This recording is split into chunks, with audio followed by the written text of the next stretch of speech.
We are really excited about this webinar. We are Perla. My name is Perla, and this is Rachel, my co-host today. We are going to be doing the restorative justice at heart, rooted in history, lived as a way of being.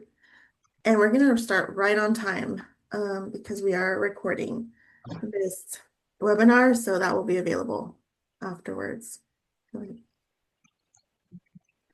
So, as many of you know, this is the International Restorative Justice Week, and this is part of that. We are offering this series to promote awareness of restorative practices during International Restorative Justice Week. We are a consortium of largely Texas-based practitioners who want to uplift the work happening in our state while also uplifting the international movement as well. So our partners are Cialix Win Restorative Solutions, Best Southwest, Restorative Practice, Organization, Creative Change Collaborative, and To Inspire Peace, as well as, of course, Rachel and Restorative Houston. So we really encourage you guys to check out our other webinars this week. They're going to be so good. The one after this is tomorrow, which is How the Hell Are You Doing? That title just alone, I was like, yes, please, immediately. Getting a pulse on doing RJ in a chaotic and scary time. Playing to Learn, Games and Movement for Circle is Wednesday at 11:30. And then we have the Restorative Practices and Faith-Based Circles also on Wednesday at 6 p.m. And you can register for that in the same link that you registered for this one. All of them are free except for Playing to Learn. That has the fee. If you click, you'll know what it is.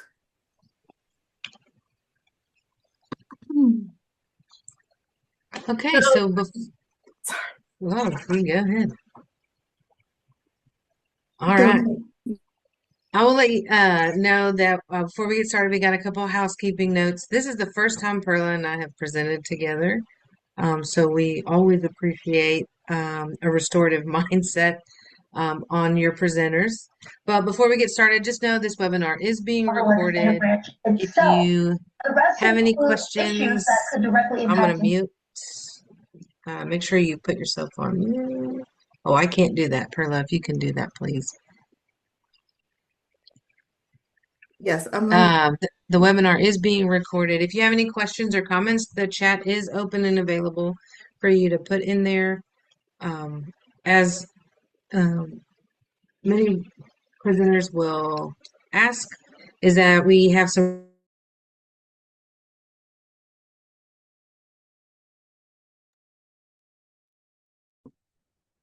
Rachel, you're on mute. Oh, she muted me, but we needed to mute Barbara. There we go. I tell you, we are learning and growing. That is okay. But if you have any questions or comments, please put that in the chat. We encourage respectful engagement. Please, everybody that's shown up this morning has a different lived experience. So please remain as supportive and constructive as possible when covering some of these topics, especially in the chat as well. We have closed captions available for this webinar. You can turn those on looking at the directions that are on the screen. There may be a couple of different ways for you to do that. But you can, and then also you can also adjust the size or appearance of your captions as well if you go into your Zoom settings and make them as comfortable as you'd like for yourself. And with that, let's begin. We're going to invite you to take a deep breath in through your nose and out through your mouth. Settle in, and we thank you so much for being here. Let's get started. So, who are we? Well, hello, my name is Rachel Vargas. I am first and foremost a daughter, a niece, a sister, a mother, a friend. I wish I could say aunt, but maybe one day I will. I'm not sure. Really want to be an aunt, but Thea, the cool Thea, but that's all right. That's me first and foremost. And then things that I really love, I am a camping buddy. That's actually our property out there in South Texas, Dallas Cowboys fan. Yes, sadly. That's okay. I understand and recognize that codependency. One day we will win. I also am a good thriller book reader. You can find me in that section all day, every day. Um, as I move into my more professional self, I am a restorative trainer, facilitator, practitioner. I was introduced to restorative in 2015, and absolutely knew that it was the method, excuse me, the way of being that I wanted to have with the students that I worked with at the time. And then that led me into being a researcher and receiving my doctorate of education in org leadership, focusing on Texas's educator perspective on the use of restorative practices. I'm an active community member, and you didn't see my logo up there. I just love restorative practices. So I'm, I guess, the fan club president of restorative justice or restorative practices. But I definitely, in my purpose in life, is to advocate for our young people's success. And that's just a little bit about me.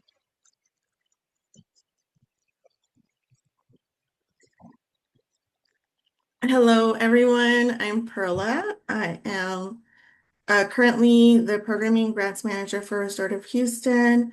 I'm a very proud Mexicana and restorative justice practitioner. I'm passionate about creating a compassionate healing center space for individuals navigating trauma, systemic harm, and identity-based oppression. I love food, roller skating, and nature. And I have been in the nonprofit fields for over 10 years.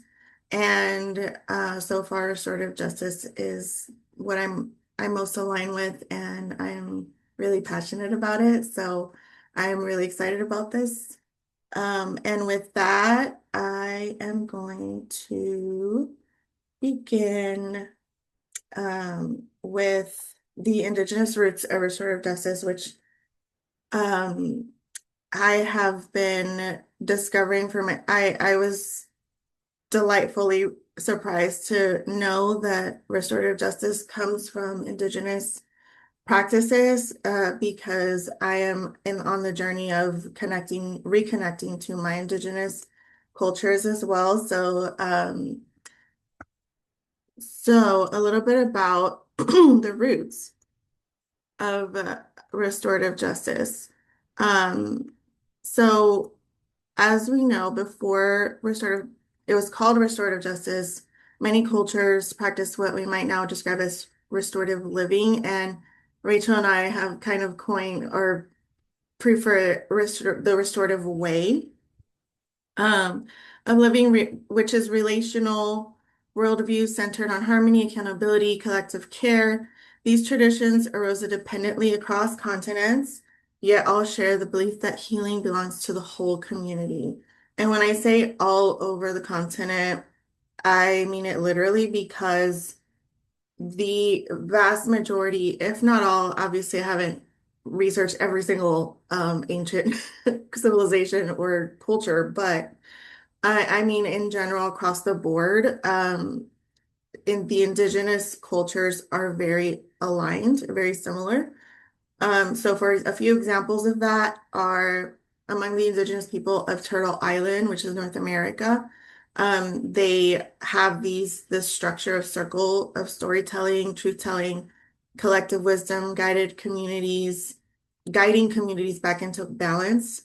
Among the Mexica or Aztec indigenous peoples of Mesoamerica, they believed harmony was a sacred balance between all beings. When harm or imbalance occurred, elders and community members gathered to restore what is called Nepantla, which is the state of equilibrium between opposites. So the restorative acts often included confession, offerings, and symbolic purification rather than exile or punishment. In India, there were village councils known as panchayats from the word panch meaning five, and traditionally they resolved conflicts through dialogue and consensus, emphasizing reconciliation and social harmony. In many tribal and rural communities, restorative practices were guided by elders and grounded in dharmic principles of balance, duty, and compassion. Among the Celtic people of pre-Christian Europe, justice was often carried out through Brehon law, which focused on restitution and restoring honor rather than retribution.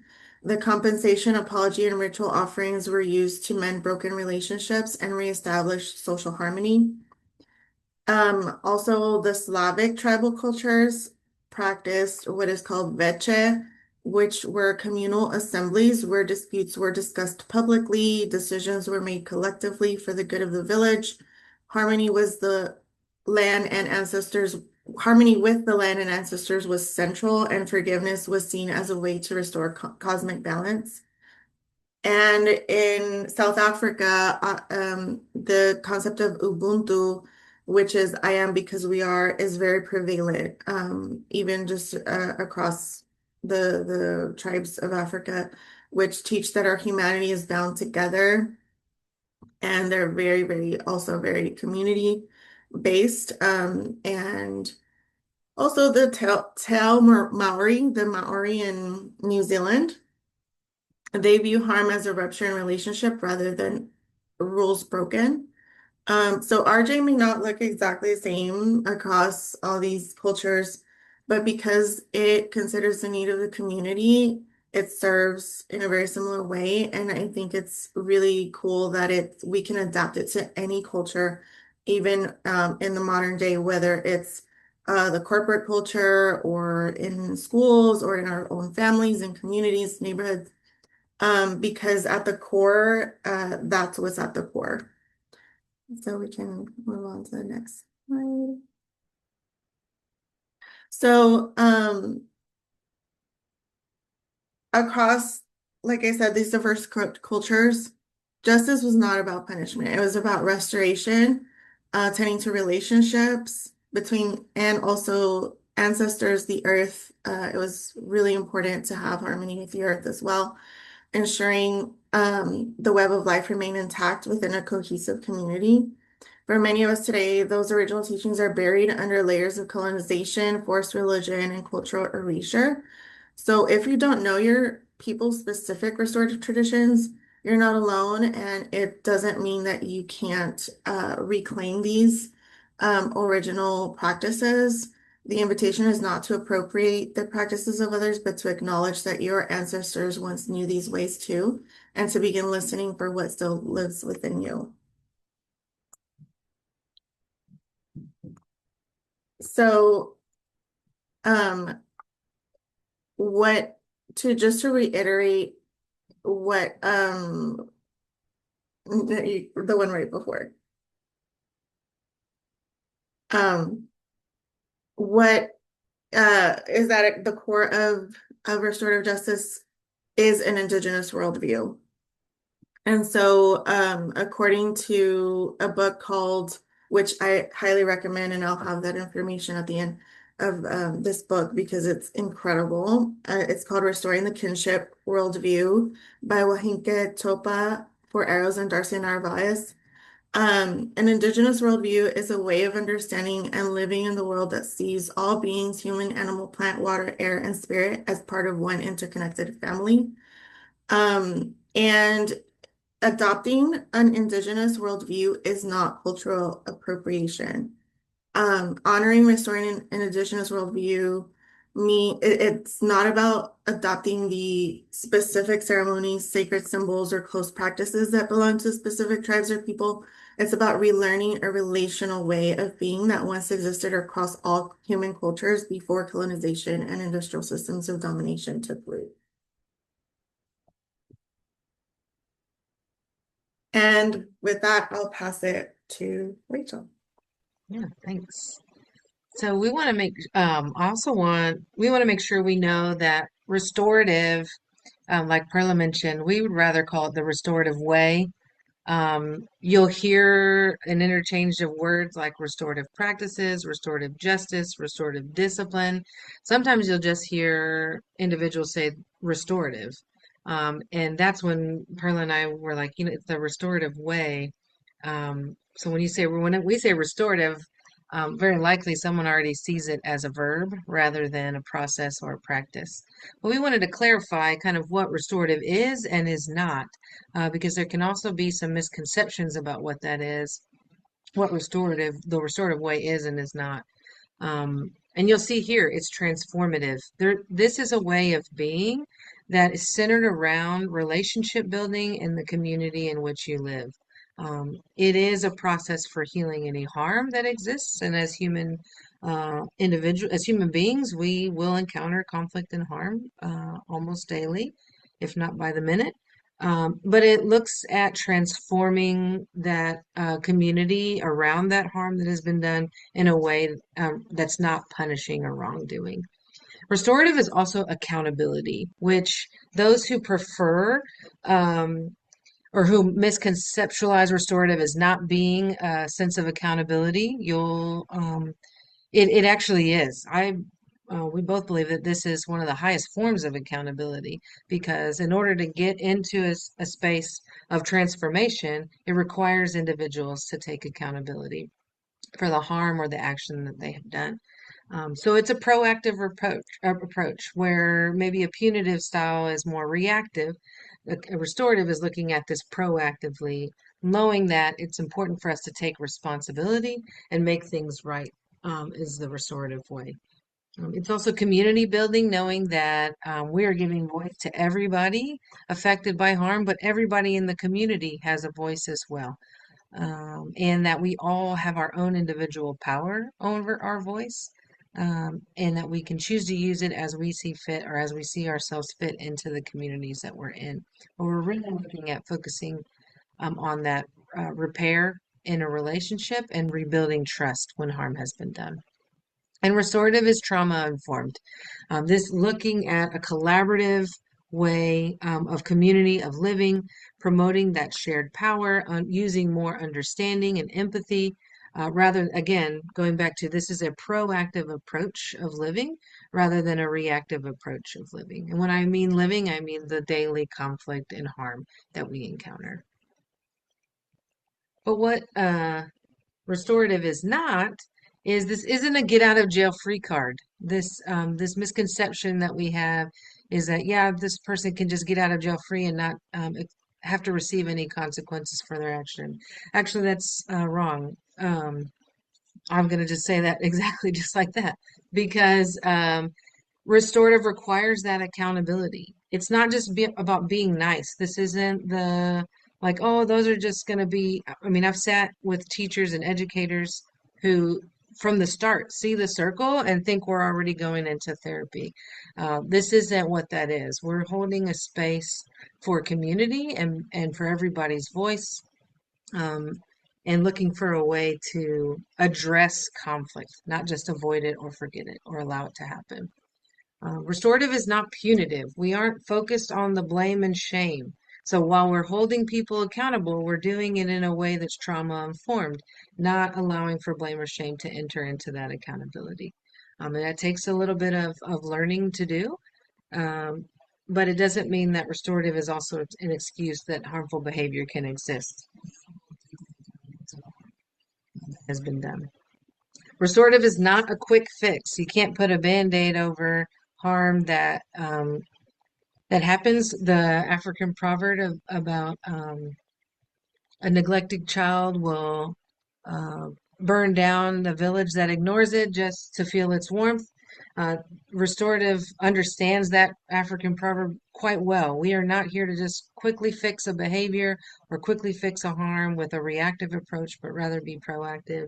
And that means that restorative is not a one size fit all method, which if you come from Western spaces that want a plug and play type of work with people, restorative won't work with you.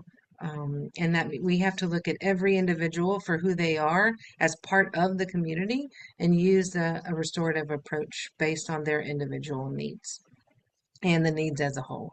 And then restorative is not forced. We cannot force anybody to hold themselves accountable, right? At the end of the day, the action that somebody makes or that the community makes has to be acknowledged by that individual or that community.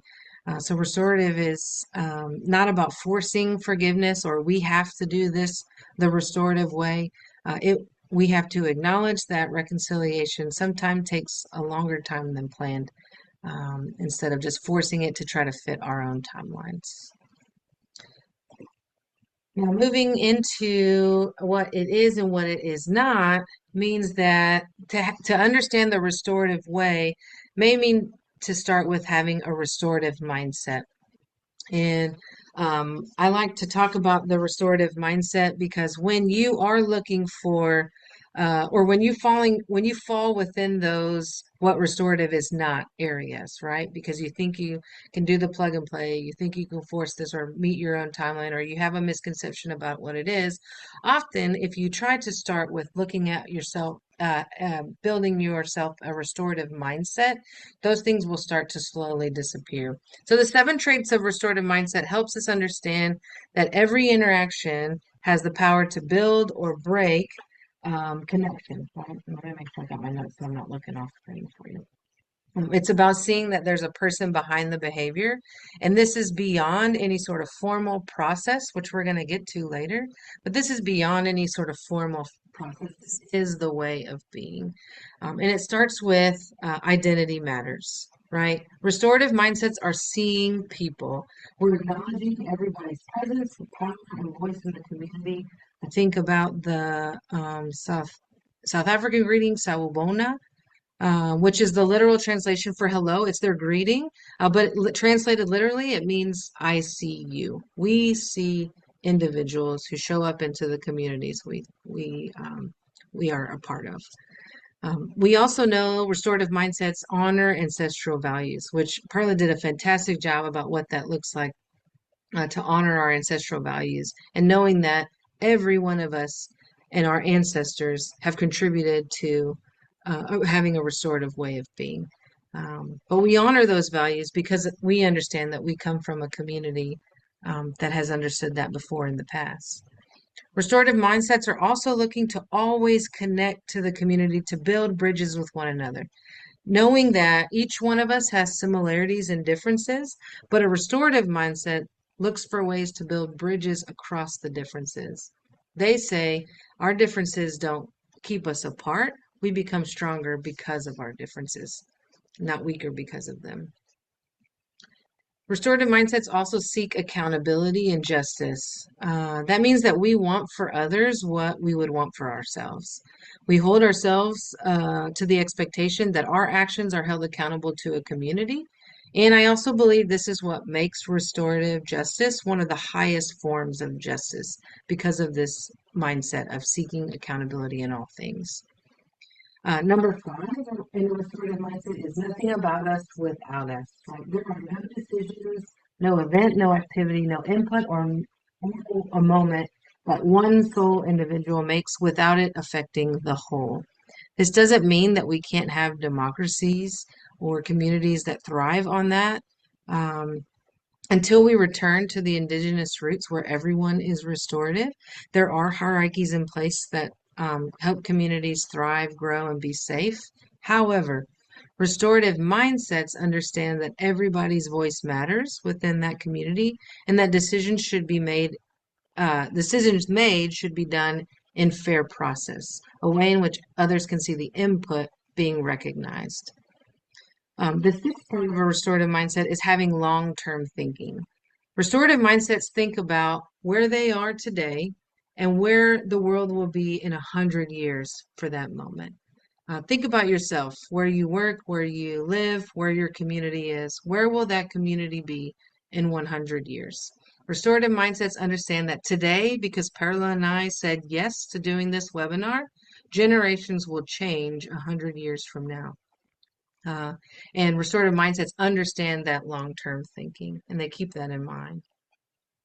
And then the last part of having a restorative mindset, you're going to see that there's formalities, there's processes, there's practices, there's pieces that you can, and components that you can make sure are consistent and plug and play in a sense of what I said earlier.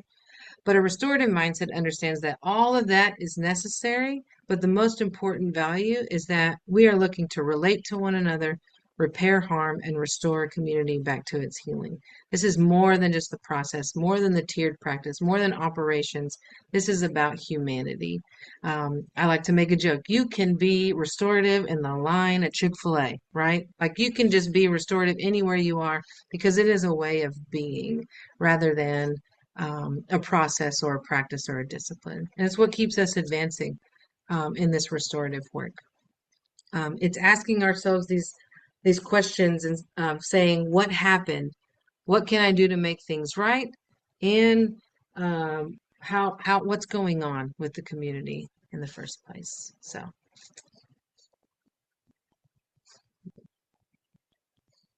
but that also means we need to make sure you may be seeing within yourself some of these things I already do, right? Oh, this makes sense to me because I already do some of these things, right? But when we name them with intentionality, when we name them as restorative, the meaning behind this way of being changes, right? They become the why behind your work. For example, let me give you an example.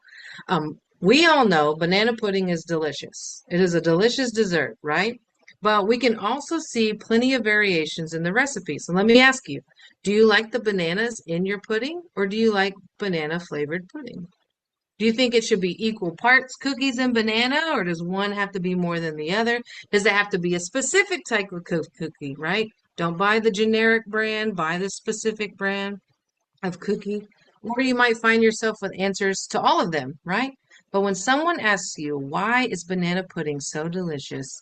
Do you just struggle to find a convincing answer beyond, it just tastes better when it's like this, right? That's because what you're trying to do is um, name your intuitive understanding that banana pudding is a delicious dessert. When we look at that in the lens of restorative practices, those intuitive practices, these things that you're seeing here on the screen or things that you're seeing out, you just know that they work. But when we start naming these things with intentionality, there becomes more meaning behind them, and other people can start to see can start to see their reason behind their work as well. It gives it a good solid framework, right? So we want to make sure that we're naming restorative with that intentionality. It is punitive versus restorative, right? Every moment becomes a moment to be proactive. It's having that restorative mindset, and it's understanding that there are formal and informal processes, but we always go back to the human part of being restorative. So I want to give you a few examples of what it is like to be intentional with restorative in the different settings you may be in. So we'll take a scenario here. Maria is a team member and she misses an important project deadline, and her delay caused stress for others who were counting on her part to finalize a report for leadership. Punitive response would say, Maria, this keeps happening. You know deadlines are not optional. If you can't manage your time, maybe you're not ready for this level of responsibility. And moving into a more restorative way would be, Maria, when the report was late, the team had to scramble to finish. So can you share with us what got in the way so next time we can make it right together? All right. Simple, intentional switches. How about in the school setting? So during a reading activity, a student named Jalen keeps blurting out jokes and distracting the class. The teacher feels frustrated after several redirections. Punitive response would be, Jalen, that's it. You cannot write. You're going to go to the office. You're disrupting everybody. Get out of here, right? A restorative response, switch just a little bit. When you keep interrupting, it's throwing off the rhythm for everybody in this classroom. What's going on today? Right? Gives Jalen an opportunity to have voice. Sure. Got my notes. Here we go.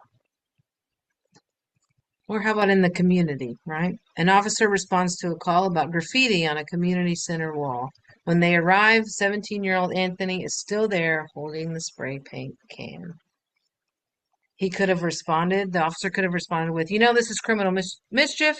You're going to be charged. Maybe next time you'll think, you'll think before you ruin somebody else's property. Small, tiny switch to restorative. Anthony, this wall means a lot to the community, and you've caused some real damage here beyond physical damage. What can you do to make it right?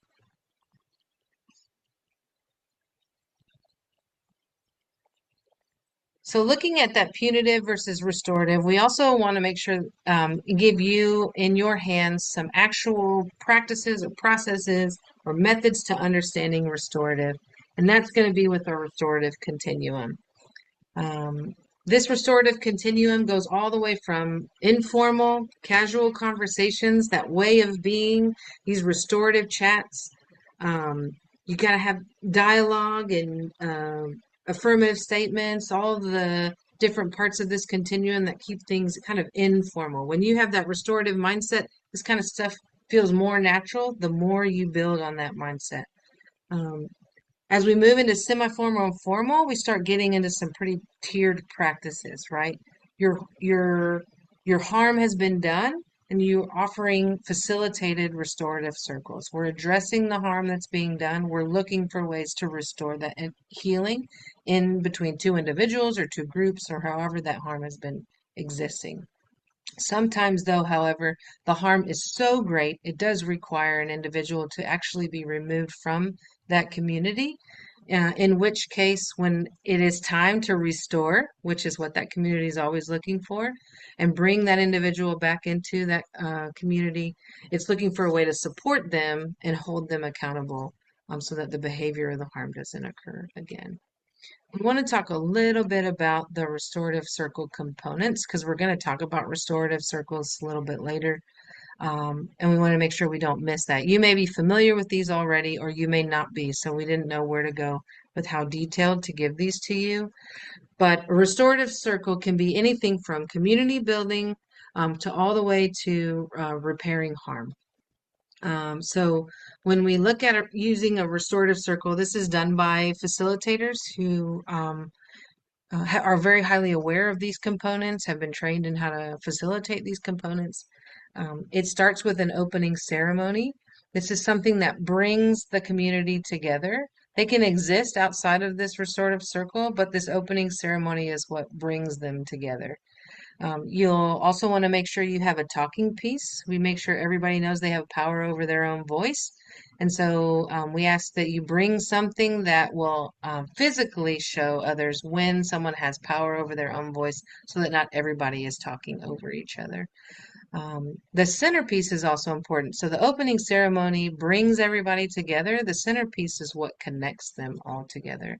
I've actually done circles before where we create the centerpiece as part of our opening ceremony, and now we're all connected together. But it can be as small or as big as you want that to be, but just know that it gives a sense, and it can be as trauma informed as you need to as well. Some people don't feel comfortable gazing into each other's uh, eyes. That sounded strange, but you know what I mean? Like, and so that centerpiece on the floor or in the middle of the circle actually helps with people who may struggle with that as well.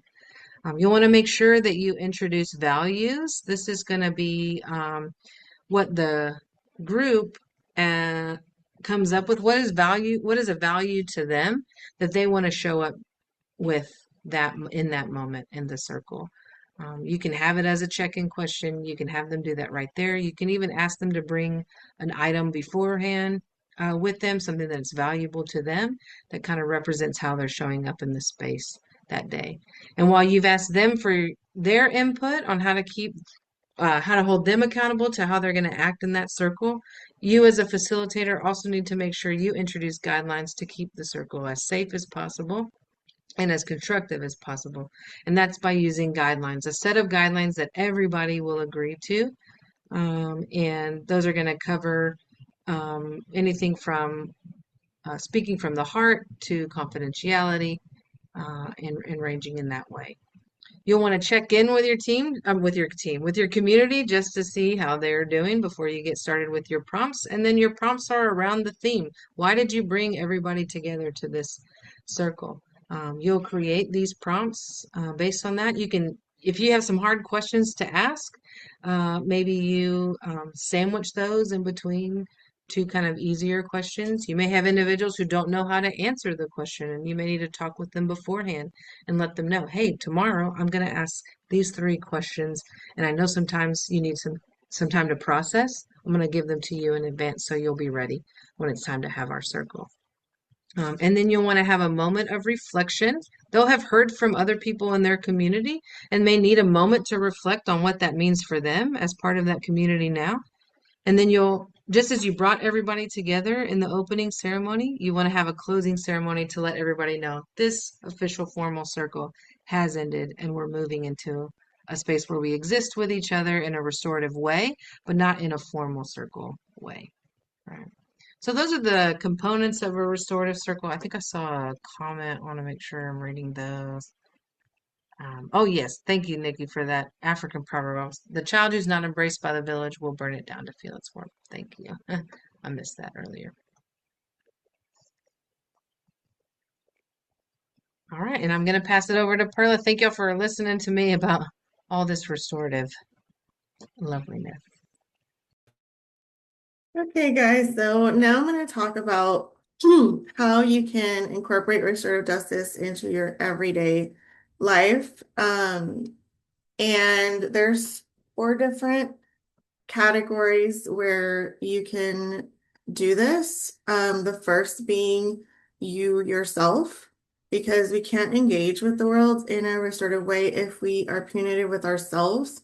So practicing self-accountability without shame is huge. It's the key to, in my opinion, being restorative, period. We know we need to know our boundaries, our limitations, our needs, and how to take care of ourselves before we can engage rightly with others and the world in a restorative way. Um, Restorative ways in relationships is the next kind of level. The way we interact with our family, friends, and anyone we come into contact with. We sometimes get so lost in the institutionalized capitalistic way of functioning that we forget the way we treat humans in our proximity will determine our ability to be effective within the restorative justice practices that we do, maybe as a way of making a living or in our roles in community.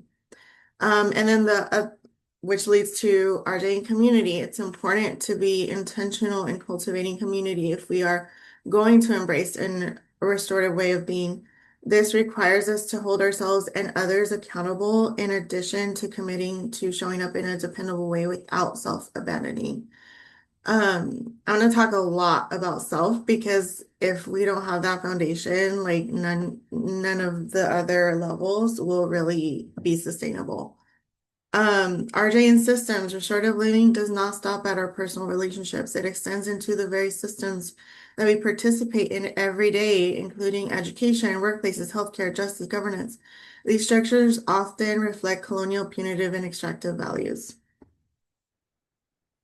So I wanted to kind of tie it back to the indigenous way of being. So this is very in alignment with the Navajo peacemaking wellness model. So the Navajos, I know it's really small, but they start off with the middle, which is yourself, respect and reverence for the self, taking care of the self. And then the next one is relationship with kin, which is the word is ke. And then the one outside of that is your community. And the one beyond that is the environment, so the earth. So which is very much, which to me in our modern world, that includes the systems, right? Like what I just talked about. Next slide. So starting with relating restoratively with yourself, unlearning internalized oppression is crucial to being able to do this. And some ways that you can start this process, if you haven't already, is embracing rest and play, because in a punitive environment, everything is transactional and you only are allowed or earn rest and play if you work yourself into the ground, or you you first have to do A and Z to be able to rest and play. And most of the time that doesn't even happen because of the structures that we live in. So embracing rest and play, being intentional, I like to call it aggressive. You have to be aggressive with including rest and play into your schedule. And that is makes a huge difference to in order to uproot that internalized oppression that we have. And that will very much affect the way that we interact with everyone else and everything outside of us. Another way that you can do this is taking up space. Again, within restrictive, punitive environment, we are taught to shrink ourselves, restrict ourselves to fit whatever societal constructs.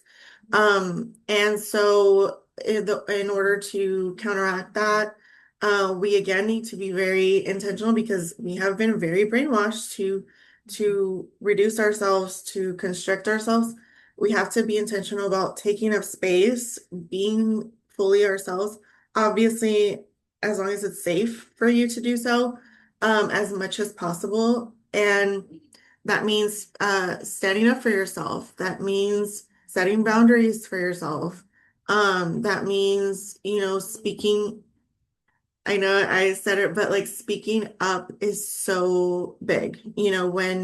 When you see when something isn't comfortable for you, when um saying no is also taking up space. Whatever uh makes other people uncomfortable, but is the thing that you know is best for you, that's what you need to do in order to uproot all of that oppression and punitive way of being. Changing our internal dialogue. This is probably something you've heard before, but it is so huge. And in a great way to do that, which helped me, is to think of yourself as a stranger.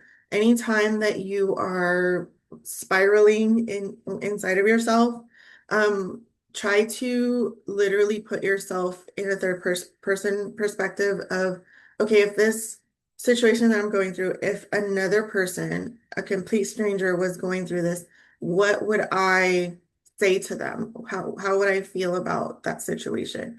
And that kind of helps you to speak to yourself as though you were an outsider, which helps tremendously in tempering that often very punitive, very critical, very negative and oppressive inner dialogue that we're so used to having. Um, the other really important thing is restoring relationship with your body. Um, in the culture we're in, we're very disembodied. We're taught maybe from religion or other sources that sometimes even our bodies are sinful or um, shameful or whatever it is. And so beginning a relationship with your body is super revolutionary, and it is a way of also restoring that relationship with yourself. So a couple ways of doing that is practice somatic grounding, I mean, you can go out and literally lay on the earth or just walk barefoot, or it can just mean being in your room. Sometimes I can't go anywhere, and I have plants in my room, and sometimes I just connect and do meditation. I sometimes lay on the floor and imagine myself being like the roots going down into the earth. There's a lot of ways, dancing, doing yoga, doing anything, gardening, anything that brings you into your body, is great. And then also developing relationship with body in terms of speaking to it and learning to listen to it, learning what it's saying, because for me, I have chronic illness and Western healthcare isn't very helpful sometimes. So I've had to literally develop a relationship with my body and learning what it's saying, like literally being like, okay, I'm actually in pain right now, because it's so, like, when you have a chronic illness, it's so normal to have pain that sometimes you don't even notice it anymore. And so I have to be really intentional of like, oh wow, I'm like in a lot of pain right now, and that can't be good. So I'm gonna address that. So it's really important to start to really pay attention and not ignore a lot. Because of our really intense schedules and lifestyles, we always just ignore. Um, and that just is really bad. So, also speaking to your body, I started to literally do that. I mean, I started to thank my body for my heart for beating for 41 years, like 24/7. That's a lot. And everything else our body does like nonstop every day, all day, is huge. And so I've gotten into the habit of like literally being like, oh my God, I'm so thankful for you, body. Like, thank you for um helping me walk, and being for me being able to walk and talk and see and hear and bless. I bless my body. I'm not religious, but I very much do bless my body. And so whatever that looks like for you, the important thing is to really start loving on your body, and developing that relationship. Any simple act of presence is a form of repair with yourself and with your body. And forgiving yourself is a radical act of restorative justice. And that's where it all starts. And these things are kind of baby steps, to help you do that. So the next thing is RJ in relationships. So some ways to help do this and what it could look like is creating a culture within your family as much as you can, where boundaries are seen as tools for connection and not punishment. So this goes back to kind of, you have to do that for yourself first, in order to do this with family, with everybody else. So knowing where your limits are and then communicating that, in order to be able to engage with people and your family in a healthy way. So it's not about punishment, it's about connection. Um, Also, creating a culture where apologies become opportunities for transformation and not just words. So, like Rachel said, accountability, learning to apologize correctly, because I'm sorry doesn't cut it. I don't, I mean, depending on the situation, I don't even consider I'm sorry an apology anymore. If it doesn't come with an action plan of this is how I'm going to make sure it doesn't happen again, or this is what I'm going to focus on to be better at this. Um, so accountability is huge with apologies. Um, Also, where each member is seen as both a carrier of wounds and a bearer of wisdom, seeing everybody as a carrier of wounds is a lot easier than seeing everyone as a bearer of wisdom, especially as if the person is younger. We tend to assume that we know better, that they can't really teach us anything or have anything to offer us, but that's not true. So, or even another person, doesn't have to be a younger person, but just sometimes we judge people in our families, and we kind of set them into this category, even though they may be a different person. It's important to keep in mind that each human being is an organism that is constantly changing and growing, hopefully. And so reframing that person and really seeing people as they are and not as what they have been is really important to keep a restorative way, within family and relationships. And then the next one is living restoratively in friendship. I mean, a lot of these overlap are going to overlap. But with friendship, naming harm I found is like especially difficult, even more than even with family. Sometimes. So it's really important to name harm when it happens instead of withdrawing or gossiping or just stewing in it and then it blowing up later. So just being willing to be uncomfortable. That's like a big thing within living restoratively. You absolutely have to be best friends with being uncomfortable because all of this is going to be uncomfortable because we are conditioned to function in the opposite way, or in all of these unhealthy ways. So naming harm when it happens, practicing deep listening and validation when a friend expresses hurt. And again, this ties back to what are your limits? Because also communicating. If your friend is like going through a really dark depression or whatever, and you are in a place where you don't have the bandwidth for that, you need to be able to know that and then communicate that in a kind, restorative way, so that that person can then go to somebody else and get that need met, and you don't become depleted and you don't become burnt out or harbor resentment toward that person because they're making you overextend yourself. So,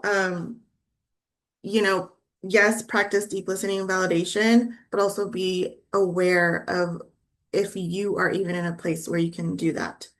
And if you're not, it's better to just tell them than to hurt them further with a wrong response. Checking in rather than assuming. So Rachel also kind of went over that as well.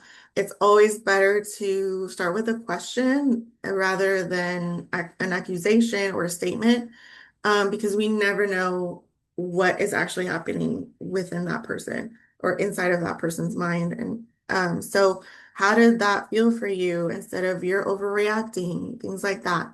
Um, and just in general, with when it comes to interacting with other people, other humans, family, friends, conflict is not a sign of failure. It's a natural part of being in relationships. So reframing that is a huge part of embracing and embodying a restorative way of being.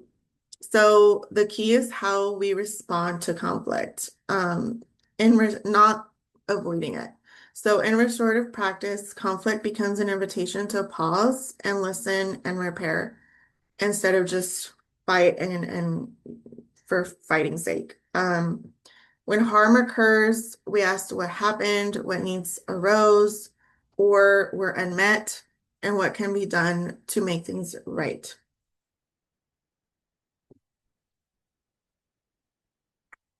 And then not the last, the third way that we implement restorative justice is in community. And a big part of community is commitment and effort. And in the world we live in, I know, especially living in a big city, super spread out city, I absolutely know how hard this is. However, this is the only way that we're going to be able to do it, that we're going to break the cycle of isolationists and disconnection, is just putting in commitment and effort. It's showing up when we may not feel like it, when it's inconvenient, because it is worth it. And this is how we change the world. So what that could look like is offering help before it's asked for, sharing food, skills, or stories to strengthen connection, being willing to repair harm when it happens again, even if it's uncomfortable, creating spaces for collective healing, dialogue, and celebration. And when it comes to creating spaces for healing or just for connecting, just for being with each other, I also think it's important to highlight that in this culture in the US, there's this culture of like being aesthetic about everything, and everybody feels like, oh my gosh, if my house isn't pristine, I can't invite anybody over. And because there's like a lot of shame in it and all that.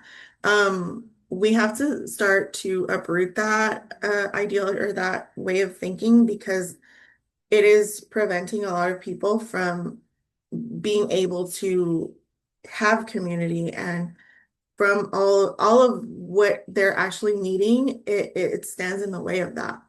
So who cares? Who cares if your house is messy? Like, we have to start getting over that. Because everybody knows our houses are messy. Like, maybe some more than others, but we're human beings. We're not robots or machines. Like, having a certain level of mess is, I don't feel comfortable fully when I go to somebody's house and it's literally pristine. I don't even feel comfortable because I'm like, oh my God, I don't want to like touch anything. So I don't know. I just, no, there's nothing wrong with having like a super pristine house. I'm just saying, don't let that be a barrier for you to start to have people over and create those spaces. Um, Also space, literally space. Like, a lot of people, I guess because I'm Mexican, we really don't care about being cramped or like not being able to like stretch 6 feet across from each other, like, who cares if it's like a small house? Like, as long as we can sit somewhere, even if it's on the floor, we're good. Like, we're gonna have fun, we're gonna connect. That's what it's all about. It's not about all these weird rules that we've imposed on ourselves, or culture, whatever has imposed on us. So to restore community, we must move from isolation to interdependence, from me to we. This means, again, showing up for one another, sharing our gifts, being willing to hold space and for others, joy and pain alike, but also going back to the self. I am not saying to do any of this at the cost of your own health or capacity, which is again why it's so important to know your capacity and to be able to take care of yourself first, so that you can engage in these things in a healthy way that doesn't cause self-abandonment or harm. Let's see. I think that's it. Yeah. Um, so the last one is living restoratively within systems. So I know Rachel kind of did a really good job with this, but just to reiterate, um, living the work without a title, I wanted to kind of speak on when you don't have authority within a workspace, because it's a lot easier if you are in a place of leadership to create that culture of a restorative culture, rather than when you have absolutely no say or authority within a workspace. It can be a lot harder. So what you can do is create microcultures of care in the capacity that you can. So maybe it looks like sorry, I need to admit somebody. Maybe it looks like a break room where people feel seen, a group chat that uplifts, quiet rituals of gratitude before meetings, whatever feels natural for you and whatever you feel would make people feel comfortable, safe, connected within your workplace, again, that you have capacity for. Um, that's what we encourage you to do. Also, modeling relational respect, greeting people by name, listening without interrupting, validating others' experiences, even when you disagree. May seem like not a big thing, but it is huge. It makes a huge impact, and the ripples go out really far. And it's really it can be really powerful in creating that kind of culture. Um, teaching. So I know it's really hard for teachers right now, but some things that they can do is maybe begin classes or meetings with a brief check-in circle to ground and connect. Replace punishment with reflection, like Rachel gave us beautiful examples of. What happened? What do you need? Instead of let's punish you. Also, for teachers or people in really oppressive systems, seeking community is huge. I really encourage you guys to, again, reach out, look for places and people that may already be doing this, or sort of feasting. And or any, or do it yourself or create it yourself. But it's really important to seek community when you're in those spaces. If you are in a position of leadership, it's really important to decolonize power structures. So, in as much as you can, restorative leadership is about service, not control. So, practicing restorative leadership looks like making decisions through consensus, like Rachel said, uplifting the wisdom of elders, youth, and marginalized voices, seeing leadership as stewardship instead of um, overlording, and tending to people like a garden. Next slide. I had to put this because this is our unofficial motto for Restorative Houston. Um, so do no harm, but take no shit, because it's important to clarify that while the restorative way is the ideal and we should all do what we can to make that our default, in no way does that mean we condone submitting to any kind of physical or any kind of abuse. Always prioritize your safety. Also, the restorative way requires all parties to be willing to do their part. Sometimes the most restorative thing is to go no contact or to put up really strong boundaries. So I just wanted to say that. And I will pass it over to Rachel. All right, great. So as we kind of get to this last half hour, we may end up a little bit early, finishing early, which is good because we'll have time for questions. But we wanted to be able to share resources that we both felt would be really helpful for those who are into the intro to restorative or the restorative way, that we have always found very helpful for us. So I'm going to talk about some of these. There's one on here I haven't even begun to start using, so I'm excited that there's something out there that I'm going to start reading. So uh, we want to highlight Eastern Mennonite University does a restorative justice in education. If you're coming from the education field, I highly recommend any of their programs or webinars that come out of there, or even following Dr. Kathy Evans and her work with restorative justice. Is a good place to continue your education around the restorative justice way. The Circle Up documentary and Circles film, both are films that you can stream or look for them on a streaming platform that you can purchase or rent or is available. You can both watch those to help kind of really see what that looks like in real life and how that affects people and get people who've given their perspective.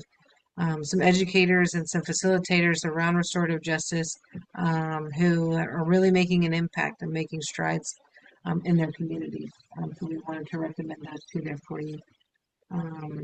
There's a podcast, Amplify Restorative Justice, Amplify RJ, that is great if you're looking for something to calm you down while you're in the middle of big city traffic, or sometimes rural traffic happens, we know. Turn on this podcast. Use that time to not focus on that conflict that exists on the road, but the conflict you can learn how to address when you're using a restorative justice way. And then a couple of books here, or three books here. I'm going to speak on hacking school discipline. Again, if you come from the education space, this is another really great one. I recommend Brad Weinstein for any of his sessions or conferences, or if you see him pop up anywhere and you're in the education space, I highly recommend him and his teachings around restorative justice as it's adapted for schools. And then Circle Forward is a book full of templates from Kay Pranis, And if you're just looking for how to address certain different topics or themes, we talked about the circle components earlier. What does that look like on paper? How do I do that? There are tons of templates in this book to help you with get started be able to fit what you need from your community. And then we also had colorizing restorative justice. I'm going to speak on that. I'm really excited to put that one on my TBR. Yeah, so Colorizing Restorative Justice is, I'm obsessed with the book. It's basically, I feel every person who is interested in restorative justice has to read this book because, like I said, restorative justice comes from very marginalized communities, and sometimes when we practice it in the culture we're in and such colonized and capitalistic structures, it can get co-opted into and sucked into that and then perpetuate the harm that it's trying to fight against. So it's really important to keep ourselves accountable to what restorative justice is and where it came from and the people that it's actually trying to help. Um, when we're so immersed in the opposite of that. So colorizing restorative justice. Also, I mean, not to, I don't think it's because I'm biased, but Anita is part of one of the authors that this book highlights. And so she also gets to tell her story and her experience within that subject. So highly, highly, highly recommend. Also, a lot of these, if not all, most of these are available right now in our virtual fundraiser that you can go buy literally right now and also support it. So just okay. That's right. That's right. And then we also wanted to talk about the importance of that talking piece. The you bring into the circle spaces. Be creative. You can use Google search for a lot of ideas. Um, without getting too polar. You can use AI to ask them what kind of talking piece should I bring into this community. Um, Five Below. I mean, you could be in the middle of a garage sale and find yourself something that's just perfect. Um, Talking pieces highly represent the circle and the power that people have over their own voice. So we wanted to make sure you knew we recommend going and finding those anywhere you can. Of course, then we have another slide. Yes, this is Mhm. the one I added because it's one that I quoted in this slideshow. It's called Restoring the Kinship Worldview, Indigenous Voices. It's incredible. Everybody should read this book also, because it just describes how to embrace an indigenous worldview and why that is going to, I feel it's the only way forward. Like it's the way that we survive as a human species is Mhm. if we do this. So highly recommend that. Agreed.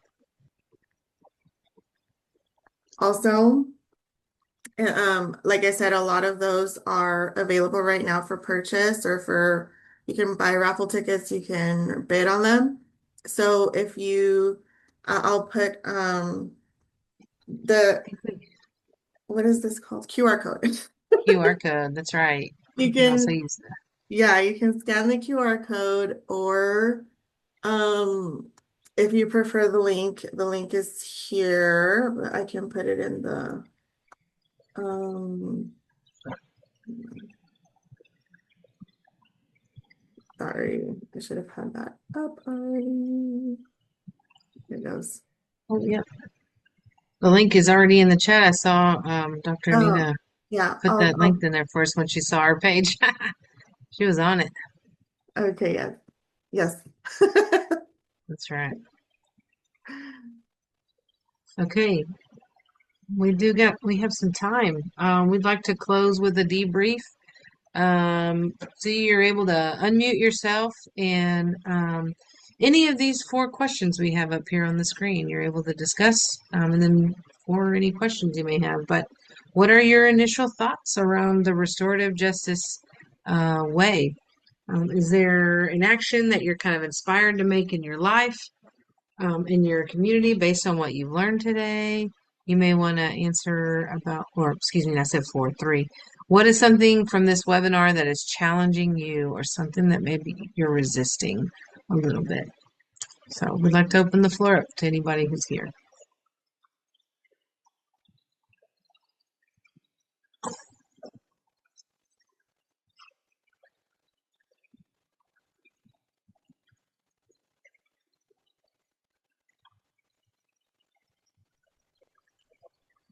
Hi, everybody.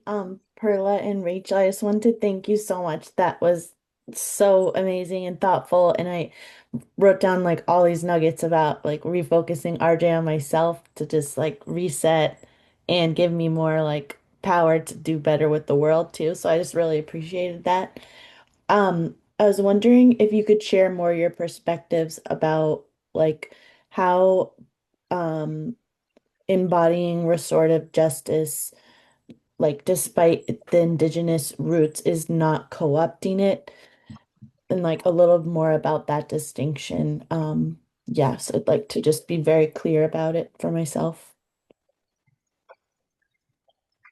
Yeah, thank you, Abby. Thank you for being here. So the way that you can, well, there's several, but I like to think of it as I'm adopting a worldview and which is values based, so not specific practices or rituals or ceremonies, or like I'm not gonna go and dress in their garb or anything, like it's more of a we as a human species, regardless of what your ethnicity or race is, our ancestors lived this way. Or if you What I did, honestly, is I did a DNA test, and because I wanted to know exactly what my ancestors were so that I could research those cultures so that I could fully embrace whatever that was. So I always highly recommend that to everybody, including white people, because you guys were also colonized, and your original indigenous cultures and practices were also stripped from you guys. So, like I said in the beginning, there's lots of tribal cultures in Europe that were very pretty much the same values that the North American or the American indigenous cultures also embraced and practiced. So you can do it that way, or if you don't want to go into all that journey, again, it's just I actually can put it in the chat of the very specific values that you can be intentional about embodying, and these are in alignment with all these indigenous cultures, but also it's not like you're gonna co-opt their culture, because these are values based. So I will. Yeah, I also like to, something that in my mind, yes, and is understanding that the restorative uh, way that I may see in the system that I'm working or living is more of a gift, having received it as a gift. Um, in terms of being able to even know what the values, our ancestral values, our indigenous values are, and so understanding that this is a gift, like appreciating that even more too as well.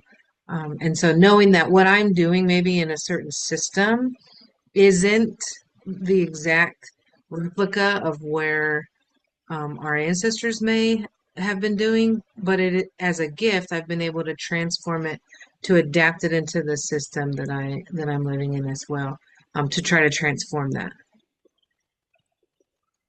So that's kind of where I go with that as well. Thank you for your questions. Anyone else?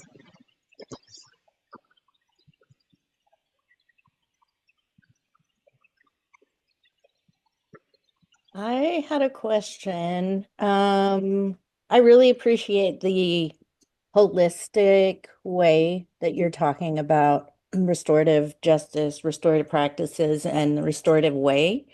And I'm wondering what you think people like myself get, I won't say get wrong, but like miss the mark when we're messaging to people what restorative justice is. Because Perla's whole thing, ever since we've been working together more and more, is I didn't really get it until, you know? And here I am thinking, oh, everyone, yeah, you get it. And so, as someone who's like organizing this nonprofit of a community group that's been around, it's helpful for me, like Rachel, particularly hear from you. But also just because I talk to Perla a lot, but also Perla, what do you think is things that we need to message in a way for people to truly dig into it? I think it I think this is where that's a great question, first of all. And there is an I put it in one of my slides about how restorative is not a one size fits all. It's based on community and who you are as an individual inside of that community, um, which will always probably make it a challenge to help people kind of see that this is the best direction for how we engage with one another. My platform is typically let's start with experience, because I will also hear the same as what Perla said, like, or at least the same start of, well, I didn't really get it until, and then I hear people say, until I experienced it, or until someone actually sat down with me and showed me through, not through teaching, but through their living, how they were doing it as well. And that requires exposure on us who live the restorative way. That can sometimes, again, you can also understand that that's not maybe a safe place for me to do just yet. But I do think that there's something about experiencing that. The dissertation work I did, that was the biggest answer from teachers, was I didn't really understand how to get this done until the principal was doing it with us regularly. And I saw it, I experienced it as a participant, and I knew how I was going to take that back into the classroom after that. So that's kind of where I go with that.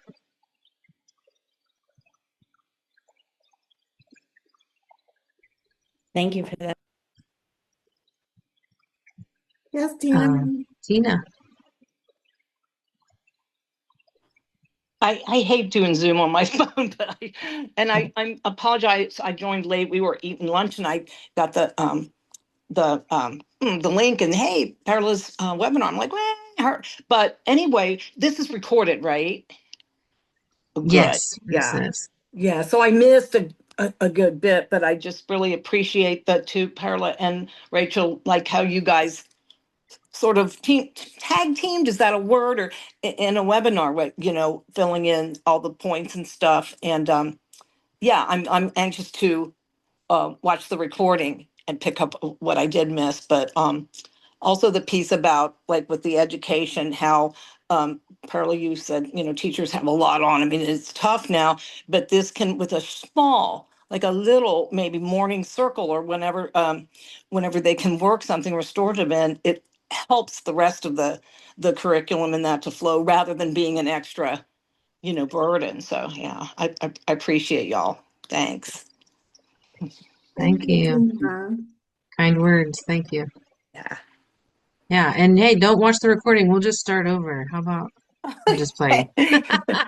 Carla's like, no. No. No. Yes, we'll have this recorded for you.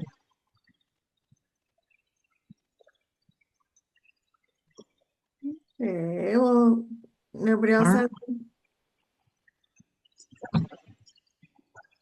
Oh, Um, all right, guys. Well, thank you so much. Please go check out. Also, if you're not, you're probably following us on social media, but if not, go follow us and also go check out our fundraiser.